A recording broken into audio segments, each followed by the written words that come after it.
दयाल जी महाराज की जय। बोलो अम्बाला वाले सतगुरु महाराज की जय। बोलो सारे संतन समाज की जय। बोलो अपने अपने महाराज की जय। बोलो आज के आनंद की जय। बोलो श्री सच्चिदानंद भगवान की जय। बोलो साचे दरबार की जय।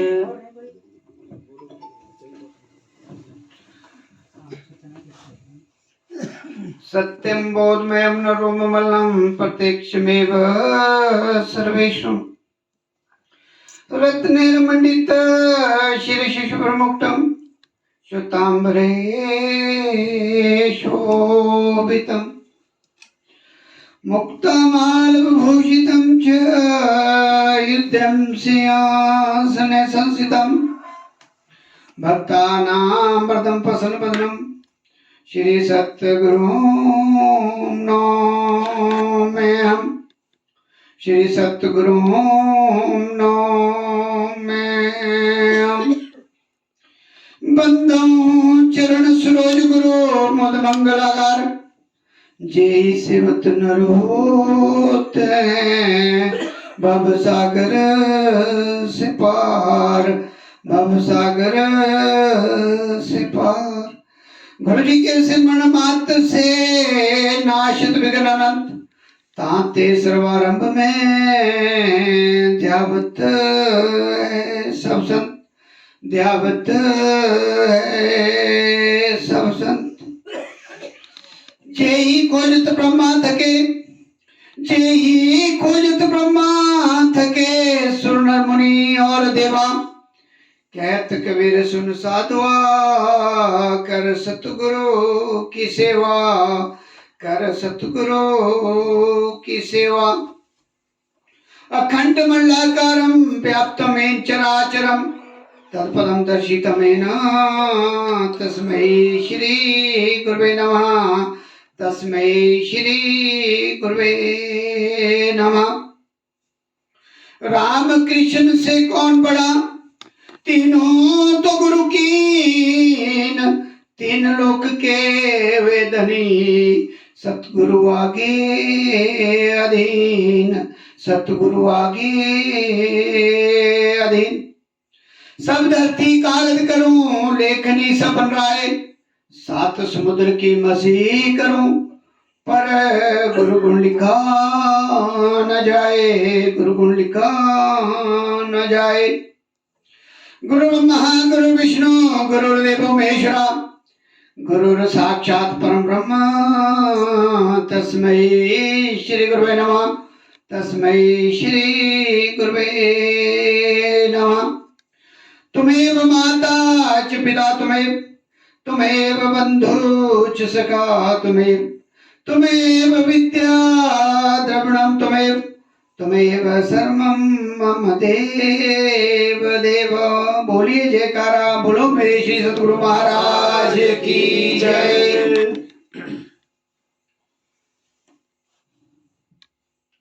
जगत वंदनीय प्रातः समनीय सर्वहितकारी अद्वैत मत के शाश्वत स्तंभ दादा गुरु श्री परमहंस दयाल जी महाराज के चरणों में मेरा साष्टांग दंडवत कोटि कोटि प्रणाम। सभी के हृदय सम्राट प्राणदान प्रातः वंदनीय श्री नगली निवासी सतगुरु भगवान जी के चरणों में साष्टांग दंडवत कोटि कोटि प्रणाम। अम्बाला वाले सतगुरु महाराज जी के चरणों में साष्टांग दंडवत कोटि कोटि प्रणाम। जितना संत समाज है सभी के चरणों में साष्टांग दंडवत कोटि कोटि प्रणाम। और यहाँ आई हुई सारी संगत को मेरा सादर प्रणाम और प्यार भरा जय सदान जी। जैसा आपको मालूम है कि आज हमारे भाई कह लो, बच्चा कह लो, इंद्र जी का जन्मदिन है और उसी उपलक्ष्य में आज गुरु महाराज जी की याद की जा रही है। तो मैं सबसे पहले इनको गुरु महाराज की तरफ से बहुत बहुत शुभकामनाएं, सभी की तरफ से बहुत बड़ी बड़ी बधाई कि आने वाला जो इनका साल है उसमें भक्ति और चरम सीमा की ओर बढ़े और जिस भी कार्य में अग्रसर हो रहे हैं उसमें इन्हें उन्नति मिले, गुरु महाराज जी पूरी कृपा बनाए। और इसी तरह हर साल ये जो शुभ घड़ियां सत्संग रूपी प्रयाग जो बनता है ऐसा ही बनता रहे, और सभी भटकी हुई रूहों को जो यहाँ दावत मिलती है अपनी सफाई करने की, अपने जीवन को सुधारने की और अपनी घड़ियों को लेकर लगाने की, वो इसी तरह बनती रहे, बहाना कुछ भी हो। क्योंकि इस बहाने से एक तो हमें अंदर की खुराक मिलती है, दूसरा भंडारा हो जाता है, जो हमारा धन है शुद्ध हो जाता है, तीसरा आपस में प्रेम बढ़ता है, और इसी तरह हम एक दूसरे के काफी नजदीक आते हैं। और कहा भी है कि बार बार हम कहते हैं कि सत्संग में जाइए तजमाया अभिमान, जितने जितने पग धरती धरे कोटिन यज्ञ समान। तो आपका जो ये समय है, जो प्रीशियस टाइम जिसको कहा जाता है, वो एक स्वर्णिम अक्षरों में चित्रगुप्त के खाते में लिखा जाता है, जिसको कहते हैं कि संसार में आकर जो असली कमाई है, जो असली पूंजी है हमारी, वो उसमें एकत्रित होती है, इकट्ठी होती है। हम बाकी संसार की डॉलर, यान, रुपया, जितने भी हमारे संसार के ये बने हुए हैं, ये हमारे साथ कुछ भी साथ नहीं होगा, उसमें केवल यही पूंजी होगी। हम कहते हैं कि पत्नी दीवार तक, समाज शमशान तक, बेटा बेटी अग्निदान तक, उसके बाद यही पूंजी हमारी काम आनी है। बहाना कोई भी होता है। जब हम सत्संग में एक बार बैठ जाते हैं, विचार कर लेते हैं, और जहां जहां से आप आते हैं विचार करके आते हैं, वो आपकी स्वर्णिम अक्षरों में ये घड़ियां लिखी जाती हैं, और उस समय काम आती हैं। जब कोई आपका साथ नहीं देता, उस समय ये काम आएगी। तो आप सभी सौभाग्यशाली हैं कि अपने इस व्यस्त जीवन से थोड़ा बहुत समय निकाल कर हम इकट्ठे हो जाते हैं, 2-4 घंटे जितना भी समय निकलता है। भाई नंदलाल जी, भाई तनवर जी और हमारे जितने भी यहाँ बैठे हैं, कोशिश में रहते हैं कि हम सभी बैठ के थोड़ा प्रभु गुरु महाराज की चरण शरण में थोड़ा समय लगाएं, और ध्यान रहे कि आगाह बशर, आगाह मौत से कोई बशर नहीं, सामान्य 100 साल का पल की खबर नहीं। ध्यान रहे कि हम क्या करते हैं कि माया इतनी हावी हमारे ऊपर हो जाती है कि हम सब कुछ भूल जाते हैं। दिन में एक ऐसा ही इंसिडेंट, कोई डिस्कशन चल रहा था, तो मैंने उनके कोई डेथ हुई घर में, मैंने कहा है कि सत्संग में शून्य होते हैं, जब डेथ होती है शून्य होते हैं, और जब टांगे टूंगे टूटती हैं अस्पताल में होते तब हम शून्य पे होते हैं। थोड़ा समय होता है जब हम शून्य पे होते हैं, उसके बाद फिर हम माया हमारे ऊपर हावी हो जाती है। तो उन्होंने थोड़ा सा ये कहा कि हम कैसे बाहर निकलें, जो हमारे लिटिगेशन होता है उससे बाहर कैसे निकलें, उस पर चर्चा हो रही थी। मैंने कहा कि आज का समय उसको एंजॉय करो, पीछे बीत गया उसे खत्म करो, और जाकर बैठ के आपस में बातचीत करके, क्योंकि फैमिली डिस्प्यूट और ये जो जमीनी झगड़ा है, ये सबसे बढ़िया इसका कि कंप्रोमाइज कर लो, एक को झुकना पड़ता है, वरना 120 साल का मैंने एक एग्जाम्पल दिया, 120 साल हो गए, 3 पीढ़ियां सिविल लिटिगेशन में चली हुई है, लेकिन वो खत्म नहीं हुआ। तो इसी तरह मैं कहने का भाव है कि हम ये उम्मीद लगा के बैठ के बड़े बड़े महल बना के पता नहीं क्या क्या बना रहे हैं, और हम सोचते हैं कि हमने सदा के लिए यहाँ रहना है, और यहाँ क्या कह रहे हैं हमारे महापुरुष लोग के पल का भी पता नहीं है, एक पल का भी पता नहीं है कि अगले समय में, आप देखते डेली न्यूज सुनते हैं कि कब मौत रूपी सुंदरी हमें यहां से उठा के सदा सदा के लिए ले जाएं, तो इसलिए जीने की कला और मौत की तैयारी यही सत्संग में मिलता है। सत्संग में बाकी नहीं, नाचना गाना तो हर जगह, दूसरी जगह, बहुत जगह मिलेगा, लेकिन ये कड़वी सच्चाई, सत्य चित आनंद, हमारे दादा गुरु जी ने कहा है कि सत्य चित आनंद, इन्होंने सीधा जो वर्ड रखा हुआ है, जय सच्चिदानंद, सत्य और सत्ता और निष्धाम और सतखंड जहां से हम आए हैं, और चित्त जिससे हम चले हुए हैं। अगर चित्त नहीं होगा तो हम मुर्दा हैं। और आनंद, जब हम इन दोनों को, दोनों लीप को लगाते हैं तो उसके बाद जो आनंद आता है उसको आनंद, परमानंद। अब जैसे अभी हमने चाय पी ली, थोड़ी जीभ का स्वाद है, थोड़ी देर के लिए आया, बाद में उसके रिएक्शन क्या होंगे वो आप जानते हैं। फ्रूट खाया, उसके रिएक्शन क्या होंगे, कुछ शरीर में जाएगा, कुछ मलमूत्र में जाएगा। लेकिन ये जो धन है, जो नाम रूपी धन है, जो मीराबाई ने बहुत देर बाद समझा जब उन्हें संत शरण मिली। क्या कहा उन्होंने? मैंने नाम रतन धन पायो जी, मैंने नाम रतन धन पायो। पहले तो श्री कृष्ण की दीवानी, मेरे तो गिरधर गोपाल जी, मेरे तो गिरधर गोपाल। ये कब आती है समझ?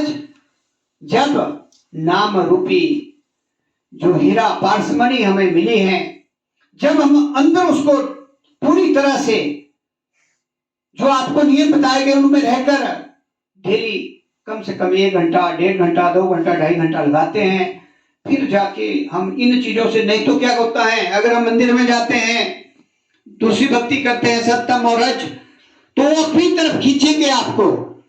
क्यों? क्योंकि काल ने प्रबंध किया हुआ है कि जीव मेरे दायरे से बाहर ना जाए।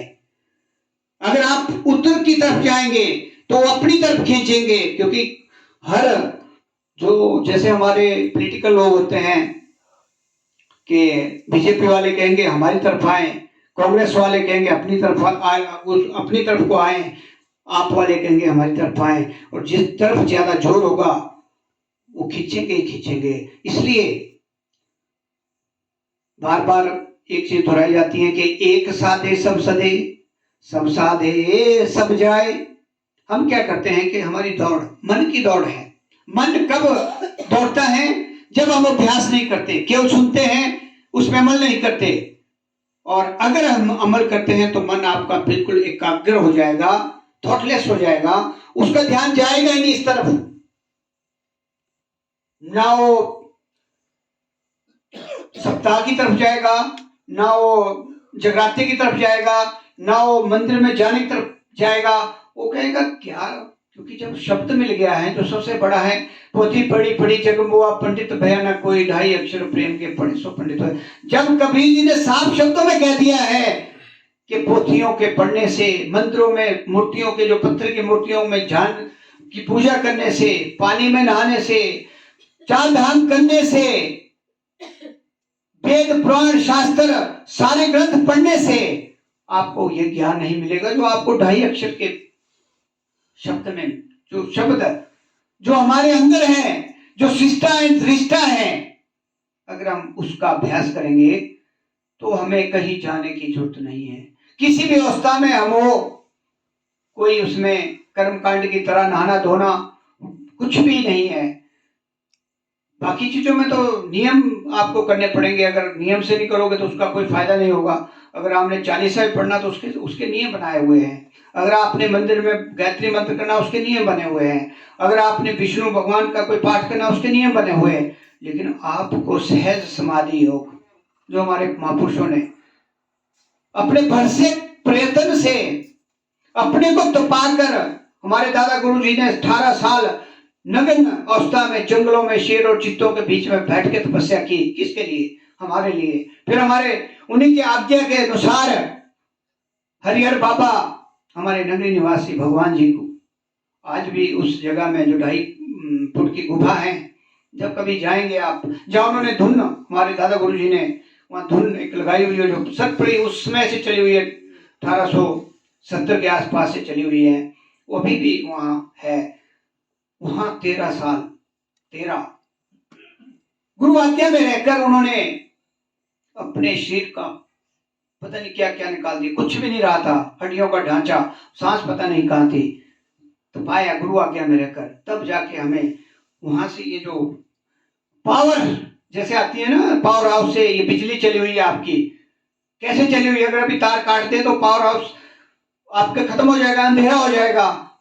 उसी तरह वो हमारे पावर हाउस हैं दोनों, फर्स्ट एंड सेकंड, जो हमारे बादशाही हैं, जो हमारे दादा गुरु और नंगली निवासी होगा, उनकी पावर से हम यहाँ जनरेट हो रही है, वो जनरेट हो रही है, उसी से हम जो ये आपके बीच में बैठे हुए हैं, और वही जो लप लप चलती हैं, वो कब चलेगी, जब हम उनकी आज्ञा में रहकर जो हमारे को नाम मिला है उसका अभ्यास करेंगे। वरना तो चला हुआ है, आए हम भी आए, आप भी आए, सुना, फिर उसी चक्रव्यूह में काल और माया के फंसे हुए, उसे बाहर निकलना है। जैसे कहा है कि पांव से रास्ता चले, सूरत हो भगवान में, हाथ तो हो काम में, दिल रहे ध्यान में, राखो तुम भगवान से मतलब, करो काम दुनिया का, रहो दुनिया में, छोड़ो राम दुनिया का। अब क्या हम क्या करते हैं, मैंने देखा कि जब शादियां होती है हम उसी में रम जाते हैं, फिर हम भूल जाते हैं सब कुछ। अगर हम कहीं और तमाशे में चले जाते हैं तो हम वहां की हो जाते हैं।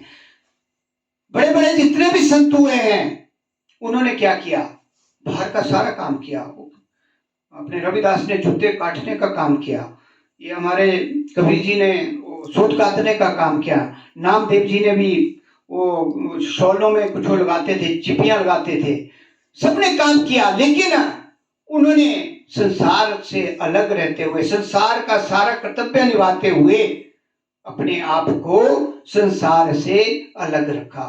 यही शिक्षा जो है महापुरुष हमें सत्संग के जरिए देते हैं कि सत्य को जानना है कि सत्य क्या है। सत्य है कि हमारी लीव हर समय गुरु महाराज से लगी रहे और हम अपना काम करते रहे, चाहे नौकरी, चाहे घास काट रहे, चाहे बकरियां चरा रहे हैं, चाहे हम कुछ भी कर रहे हैं, हम अपना ध्यान, वो जो आपको मिला हुआ है ध्यान ही तो करना है।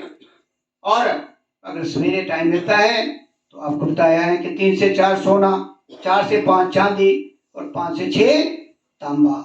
और ऐसा कहा गया है कि उसके बाद मिलेगा आपको, जैसे हम चलते फिरते करते उठते बैठते, गुरबाणी में कहा कि चलते बैठते जैसे भी आप किसी व्यवस्था में नाम जपते हैं तो उसका जो है आपको एक का एक मिलेगा। मतलब जैसे आप राम राम कहते हैं तो वहां नाम का मैंने बताया वहां 3.5 करोड़ की बंदगी ऊपर और नीचे की है, और राम की एक की एक होगी, फिर भी बहुत ज्यादा डिफरेंस आता है। 7 करोड़ में और 1 में बड़ा भारी डिफरेंस है। तो हमें अपना कार्य करना है। एक छोटा सा मैं आपको दृष्टांत कि हम कैसे अपने जीवन को कौड़ियों की भाव व्यतीत कर रहे हैं। सत्संग भी मिल रहा है, महापुरुष भी मिल रहे हैं, सारी चीजें मिली हुई है, लेकिन हमारा ध्यान माया की तरफ ज्यादा है। और संत समझाते हैं हम फिर भी नहीं समझते, फिर भी हम वैसे के वैसे ही रह जाते हैं। तो एक छोटा सा कि एक जो राजा था वो बहुत लाइक जिसको बोलते हैं कि संतों की सेवा और अपनी जनता की सेवा, हर समय तत्पर रहना और अपना सारा कार्य जो है वो निष्ठा से, ईमानदारी से करना। तो जब हम ऐसा कार्य करते हैं, मैंने कई बार देखा है कि मन में विचार पॉजिटिव शुद्धता कब आती है, जब हम पॉजिटिव रहते हैं, हम अच्छा कार्य करते हैं, तो हमारे अच्छा करने का ही आगे भी वो अंदर से आवाज आती है कि हम अच्छा ही करें, बुरा ना करें। और बुरा करने का हमारे को अधिकार भी नहीं है। और जब गुरुमुख बन गए तब तो बिल्कुल ही नहीं है, क्योंकि जितना करोगे उतने हमारा ग्राफ नीचे की तरफ जाएगा, और वो बहुत उसका लंबा चौड़ा हिसाब किताब है। फिर 84 का गेड़ा बहुत लंबा चौड़ा है। तो एक बार उसको विचार आया कि सारे राज्य की जितने भी वो अपने लोग हैं उनको कुछ ना कुछ, मतलब उनको कुछ ना कुछ अपने खजाने से देकर निहाल किया जाए सबको। तो एक दिन उसने घोषणा करा दी कि जितने भी राज्य में लोग हैं वो एक एक आइटम रोज उनको दी जाएगी। तो उन्होंने एक सवेरे के लिए एक जैसे होता है ना प्रोग्राम रख दिया, मंत्री शंत्रियों को सभी से, सारे राज्य में ढंढोरा शाम को पिटवा दिया कि सवेरे जो है राजा साहब सभी को कुछ ना कुछ देंगे, जैसे किसी को सोने की आइटम, किसी को चांदी की, जो जो जिसके भाग्य में होगा, भंडार से जो निकलेगा, जो जो जैसे जैसे आएगा, ऐसे उसने जो है एक प्रोग्राम रखा। तो होता क्या है कि हम जैसे हम करते हैं कि जब हमारे ऊपर माया हावी रहती है तब हम सब कुछ भूल जाते हैं, अहंकार हमारा ऊपर की तरफ चलता है, और जो ये काम क्रोध लोभ अहंकार है ये और ज्यादा हावी हो जाते हैं और हम उल्टे सीधे काम शुरू कर देते हैं। ऐसा देखा गया है। रावण का उदाहरण आपके सामने है और बहुत से उदाहरण हैं। तो उन्होंने देखा कि एक गंगाराम नाम का एक जो था वो लकड़ियां बेचा करता था, लकड़हारा, बहुत गरीब था, और उसकी जो क्या नाम पत्नी थी वो अपने गोबर वगैरह उठाती थी लोगों का, जैसे होता है भंगन कहा जाता था उसको। वो दोनों ऐसे ही गुजारा करते थे। उसने कहीं देखा होगा राजा ने, तो वो जो जितना भी खजाने का सामान था वो सारा तकरीबन सब कुछ दे चुका था, बांट चुका था। वो बहुत लेट आए, गंगाराम जी पहुंचे वहां, तो उनके मन में आया कि इसका कल्याण किया जाए। इसने पूरी जिंदगी कोयले और उसमें खत्म कर दी, दूसरे का कूड़ा करकट ढोकर इस परिवार ने। तो उन्होंने क्या किया कि उस समय एक सैकड़ों रत्नों से जड़ित एक थाली उनके पास पड़ी थी, जिसमें हीरे जवाहरात लेना देना बहुत कुछ था। मतलब उनके मन में आया, उन्होंने क्या किया, उसको लिया और गंगाराम जी को उस लकड़हारे को दे दिया। वो उसको पाकर बड़ा खुश हुआ और उसका धन्यवाद करते हुए मन से बड़ी दुआएं करता हुआ राजा के घर पहुंचा, और वो जो थाली थी अपनी पत्नी को दिखाई। पत्नी बड़ी खुश हुई कि अब जो टोकरे बनाने पड़ते बांस के, लेना देना सारे कुछ हम बनाते हैं ना, और जल्दी टूट जाते हैं।